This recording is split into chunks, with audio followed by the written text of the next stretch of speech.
This is it. This is where we, this is what we call the getting over the hump lesson. This is there's 88 keys on the piano. And in book one, we've been in C position. We've done C, D, E, F, G, C, D, E, F, G, and that's it, both hands. Now, in order to get to, stay on target, in order to get to the 88 keys, we have to learn something called positions, all right? Now, the problem with learning positions is because in book one, your thumb, don't do that for now, the thumb was always on C, and the pinky was always on C in the left hand. And so your mind has created, even though you may not be perfect pitch, right? Like if I just play a note, you can tell what that note is. You know, some people, you do this, and then you go, oh, that's G. Like, that's called perfect pitch. You may not be perfect pitch, but there has been an association with each specific pitch to a specific finger because we hammered book one so hard. So now, when we get out of C position and move to D position, your mind is going to tell you, wait a minute, this finger doesn't go with that pitch. And so you have to break that association. And you have to say, I can play a different pitch with this finger. So here with C position, which means your thumb is on C in the right hand. Your pinky is on C in the left hand. We now have to move to D position in the right hand, but we're going to keep C position in the left hand. So if I play them together, here's D position, which just means the thumb is on D, that's it. In fact, let's just define that. C position. This is real crucial. This is one of the most crucial piano lessons you will ever get. Stay focused. C position. This is 10 years, the 11 years of just teaching piano lessons experience. I've come to this. C position, okay, which means right hand, thumb on C. Let's write this down. This is worth writing down.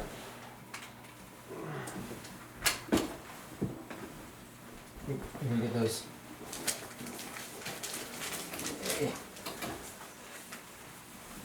This is worth writing down. Grab that book there. Thank you. All right, go ahead. And you got a pencil there or something? Yes. Right hand thumb on C. Okay, I'm going to color D position. Well, I usually color it purple. Do I have a purple? Let's see if this purple is good. D position. Okay. Right hand thumb, which is finger number 1 if you're a piano player, on D.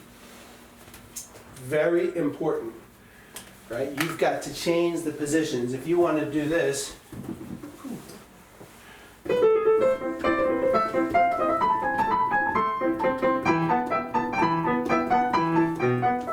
you have to have all these different positions. So let's just learn one new position at a time. D position.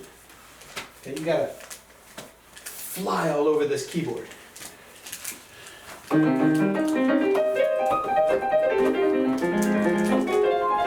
There's different positions. So let's look at C position to start. We want to understand the concept. If we understand the concept, we can apply it on the keyboard. If we just forget about doing the concept on the whiteboard and we just, say, okay, we'll follow the finger numbers, it's not going to be the same. You won't be able to apply it to the rest of the book. That's why they put this is the most difficult piece in the book, because they're forcing you to have different hand positions at the same time. And you have to train your mind how to reconcile these different notes with the fingers. So this is C position. Let's do this. There's a special exercise I've developed to be able to assist with this. C, D, E, F, G, okay?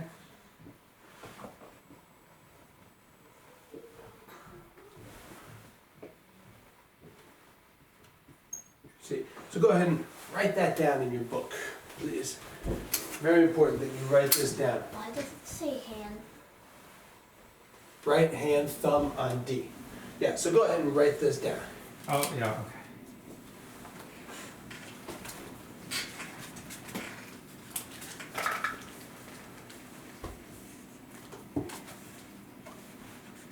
C, position. Piano is all about fingering, and fingering is all about hand position. Very important. Can't stress this enough. Okay, and then in the bass, I like to use green for bass. C, D, E, F, G, F, E, D, C. C position, and in the right hand, the thumb is finger number 1, the index finger is finger number 2, well, for both hands. You got enough space, Nathan? The middle finger, you can use it, there's lots of paper, so you can use as much paper as you want. The middle finger is finger number 3, the ring finger is finger number 4, the pinky finger is finger number 5. Okay, we have, so finger number 1, finger number 2, finger number 3, finger number 4, finger number 5 on G in the right hand, finger number 4 on F, finger number 3 on E, finger number 2 on D, finger number 1 on C. In the left hand, we have finger number 5 on C, finger number 4 on D, finger number 3 on E, finger number F on 2, finger number 1 on G, the thumb. Pretty straightforward, right? 1, 2, 3, 4, 5. But when we do it, it gets tricky. Finger number 2 on F, finger number 3 on E, finger number 4 on D, finger number 5 on C. Now that's how we play, with opposite fingers. Okay? We play in parallel, not in mirror image.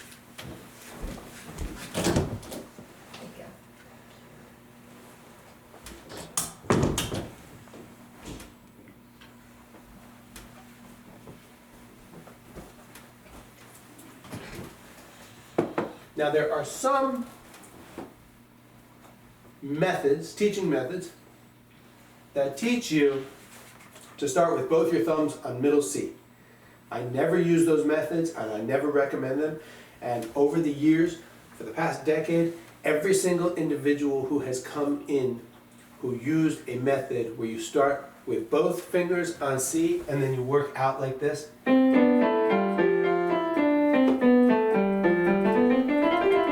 has never been able to learn piano. So I am vehemently opposed to any method that teaches mirror imaging from the beginning. Yes, maybe it's an easier concept for young children to learn, but it does a lot of damage. So you learn parallel fingering. You do the hard work, learn the motor coordination, and that's what we do. But because we hammer that so hard in book 1, we get these associations between the pitch and our finger, or at least the relative pitch and our finger. So when we move to D position, and we have to play a new, it's okay if I just do my right hand, but if my right hand is in D position and my left hand is in C position, if I play them together, it sounds like this. It's dissonant. Sounds like I was in the wrong position, right? It's like this. And so if I just alter by one beat, one hand by one beat, we can do this. And that's what I'm going to teach you how to do. That's what we're going to go over here. That's the exercise. So we're going to erase the C position up here. What are you doing, Nathan?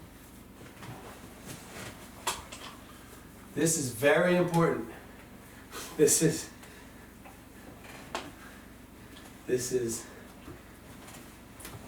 more important than may immediately be understood.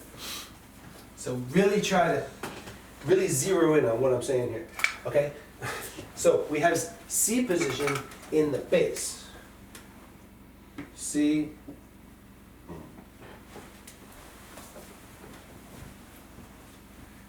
Remember, position just means your thumb is on the note, or your pinky is on the note in the left hand. We have C position. Go ahead and play C position in the bass. Just C position with your left hand. Just like I did. Just do this.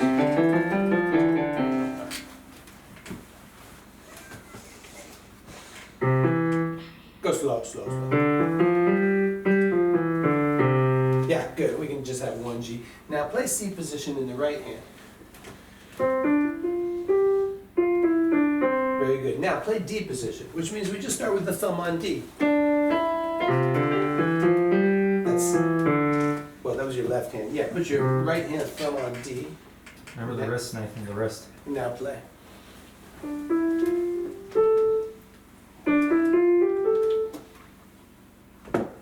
Good, that's D position. Yeah.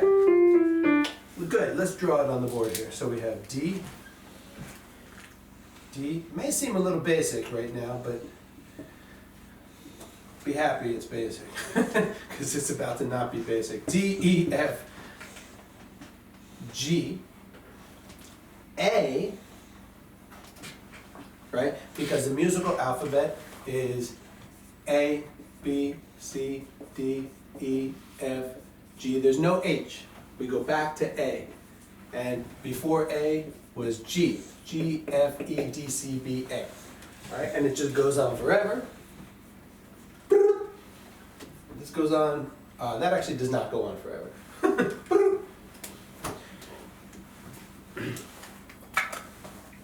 Bass, well maybe bass could, yeah, I guess bass could go on forever. You could have a frequency where the period is an entire universe. It'd be pretty low.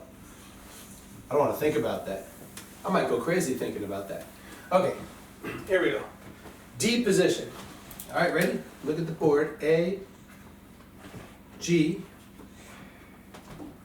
F, E, D. And we're going to end on D. We're not going to go to C. That's D position. So we have D position in the right hand, and we have C position in the left hand.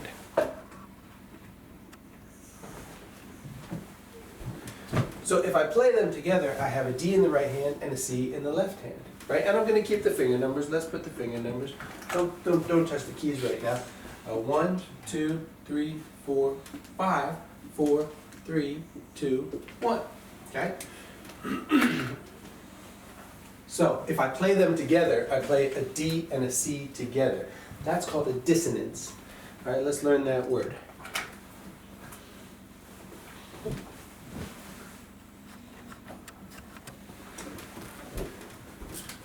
Dissonance.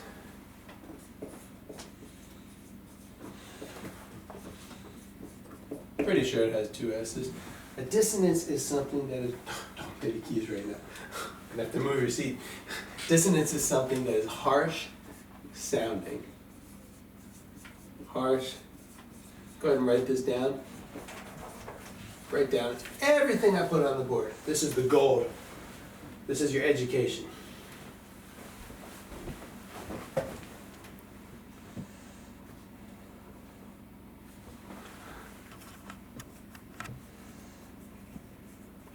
Is resonance the opposite of dissonance? Consonance. Consonance. Yeah. Consonance is the opposite of dissonance. So dis means against. But the sonance, we'll go over that. Sonance comes from the word sonic, which means having to do with sound. Huh. Okay, cognitive dissonance. That's where. Is that the same word? Yeah, cognitive The dissonance. dissonance. Because your brain has waves. And if you're thinking if you're thinking false equals true, then So that's your cognitive. brain waves are thinking. Right. Yeah. Even though something's true, right. No, that's not. It's this way. The Earth's flat. What's that? The Earth's flat. The Earth's flat. Don't know about that. We'll find out on Monday. We'll find out on Monday. Okay, so now we have consonants. All right, write this down. Where's it? Consonants, good. See, so con means with. Okay. Con. Con also means against sometimes. Like, man, that guy conned me. But here it means with. Consonants, with the sound. Dissonance, against the sound. So here's a dissonance. Right?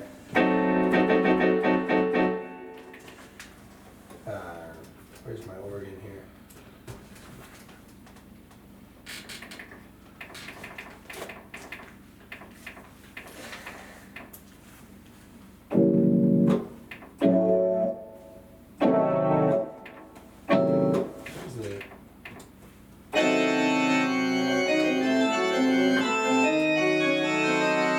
That's dissonant.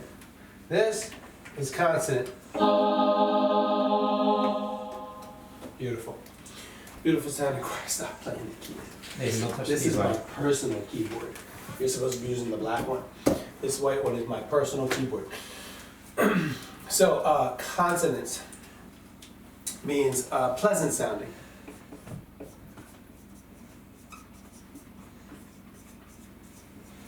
Write that one down, Nathan. Okay? Pleasant sounding. Now, some people may think the dissonance is pleasant sounding. It's subjective. Okay? Dissonance and consonance. Perfect and imperfect intervals are objective, but dissonance and consonance is subjective. So we have two different characteristics to describe intervals. Interval is two notes played at the same time. And con means with, so this means with the sound, because sonance means sound, having to do with the sound, sonic. So this would be consonant, and this would be dissonant. Okay? And so a consonant interval may have a, if you think of it in terms of physics, a consonant interval may be like this. Something like that. Okay? And then a dissonant interval may look like this.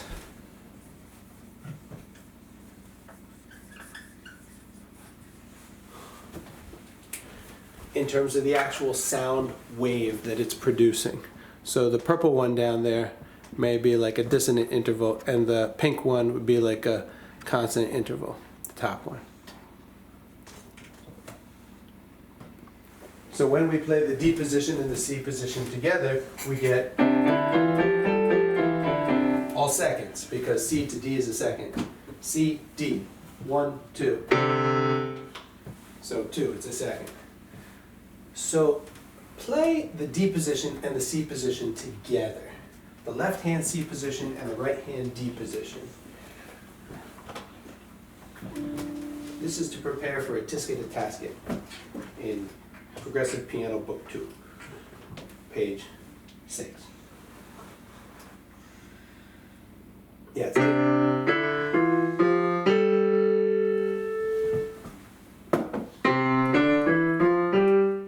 See, it's so dissonant, you want to change it. It sounds, and go back down. It sounds really good with organ 3. Go ahead and play the two dissonants together.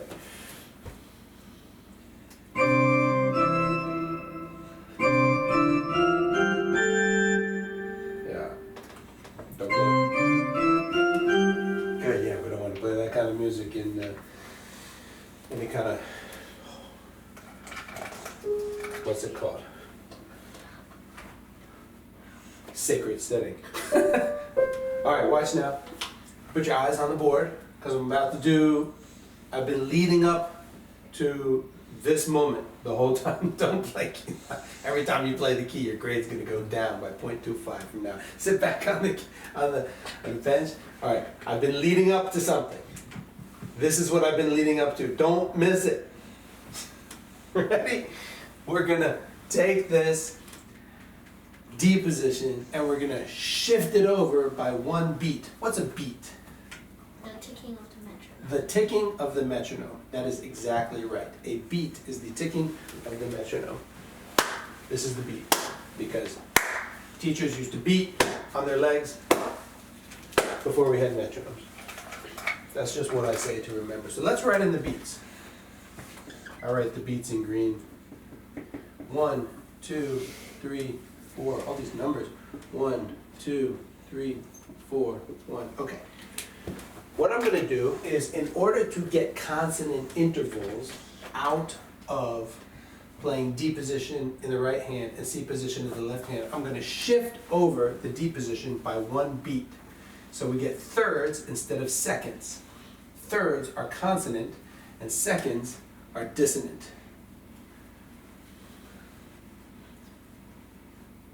What's consonant, Nathan? Pleasant sounding. Yeah, pleasant. What about dissonant? Harsh sound. Yeah, You know what harsh means? Bad. Yeah. Doesn't sound too good. There's friction, right? It looks like that. it's the wave is beating on your ear. Whoa, whoa, whoa, whoa, whoa, whoa, whoa, whoa. So here we go. So we're gonna begin with a rest.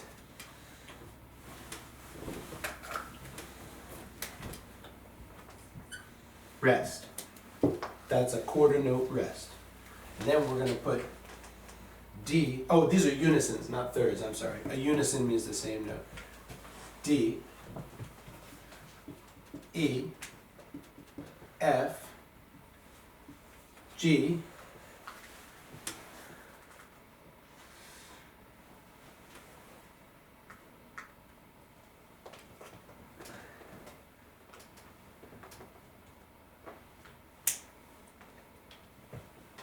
A. What happens if we do this? I've never done it this way.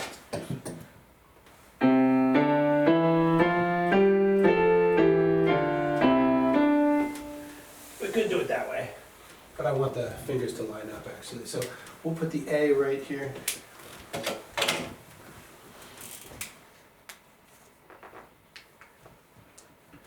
A, G, F,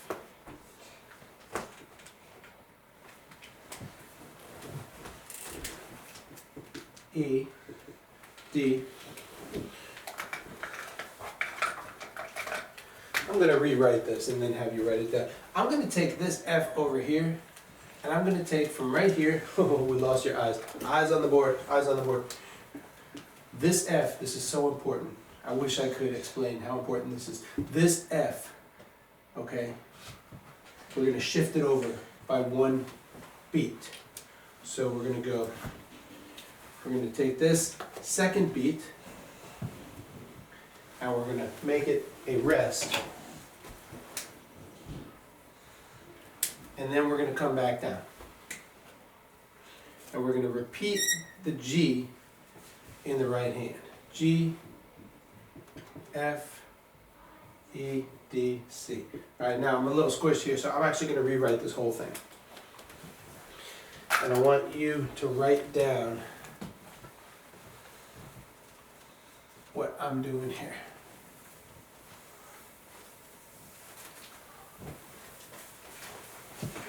I need a clean canvas here.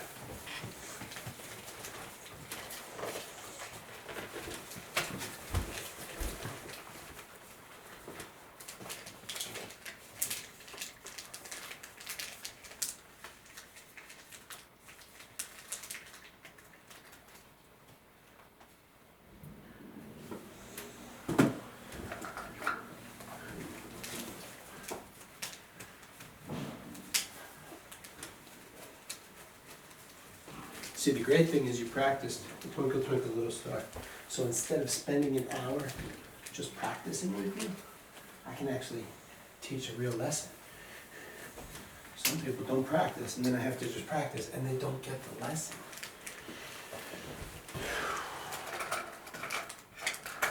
I think this is your toughest lesson yet, Nathan. Or maybe the most information. Hang in there, buddy. Bar line. So here we go. He's going. So I gave you a, yeah, go ahead, just take 2 staves and use the ruler and just draw this whole deal right here. So to draw a treble clef, you do the letter 6, the number 6, and then the J, and then the bass clef, just that.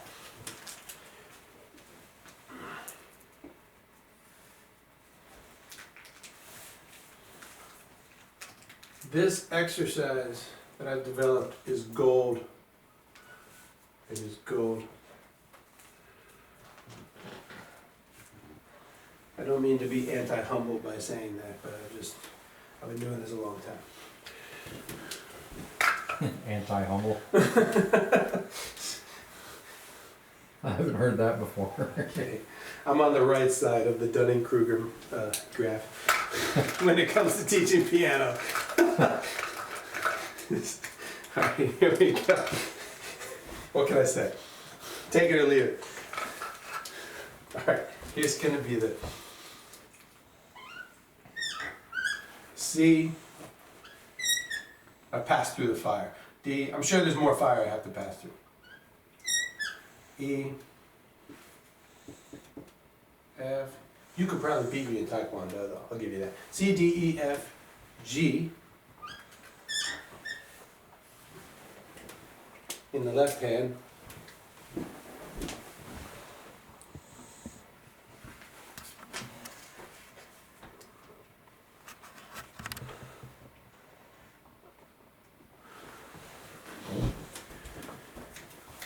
On beat 2, bar 2, beat 2, we're going to put a rest in the left hand. 1, 2, 3. We have a 3-bar excerpt.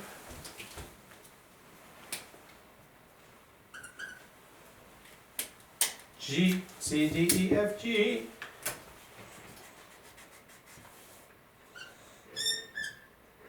G, F, E, D, C. Yeah, I know the notes are not filled in. That's because I want to put the letters inside the notes. I like to do that.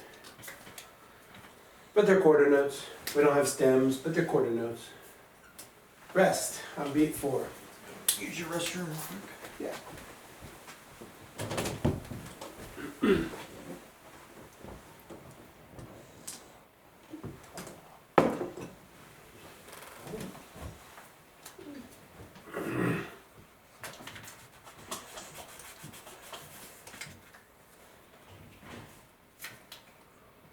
And now D position. That's C position in the bass.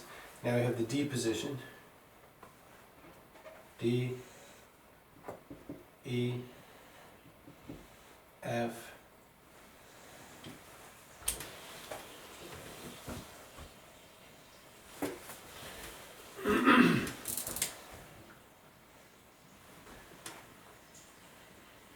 G, A, G, F, E, D. Don't put a half note rest. A half note rest looks like a hat.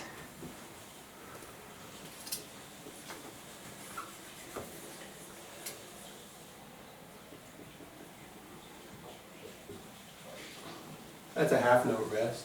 But because the hat is on the line, it looks like a box. It's not always going to be on the line, but right now it is.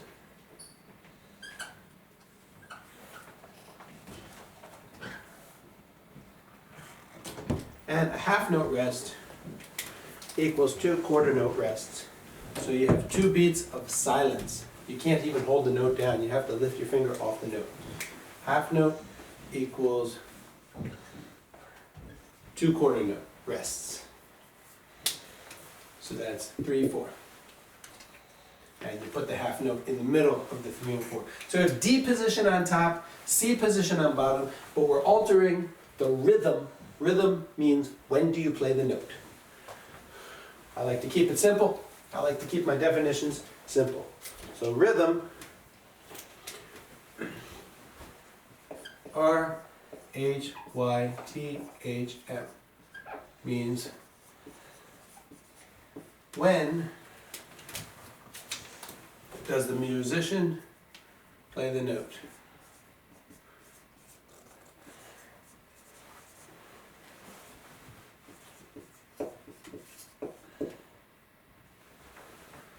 You can play it on the beat or off the beat.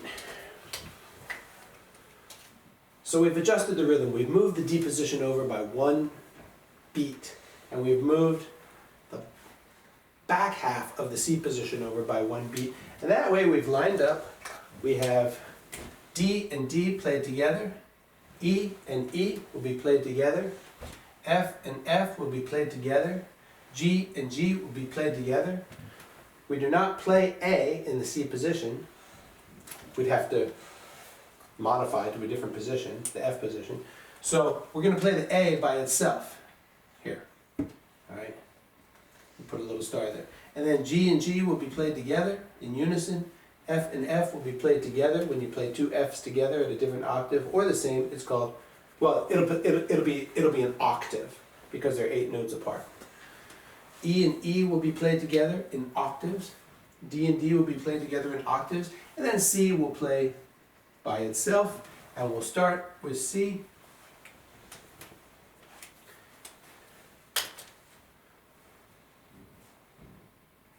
And that's the exercise we're going to do. And that's the exercise we need to do in order to be able to really understand how to play a tisket, a tasket in Progressive Piano Book 2. And once you can do that, because there's 2 things we learn in this book that we really hammer. One is extension in the right hand of the 3rd and 5th fingers, which we did with A Train and Twinkle Twinkle Little Star. The second thing is the D position in the right hand while we play C position in the left hand. And this book hammers both of those. So let's play. You ready? Let's play this exercise. This is what this exercise sounds like. Just read the exercise as I play it. Just read it on the board.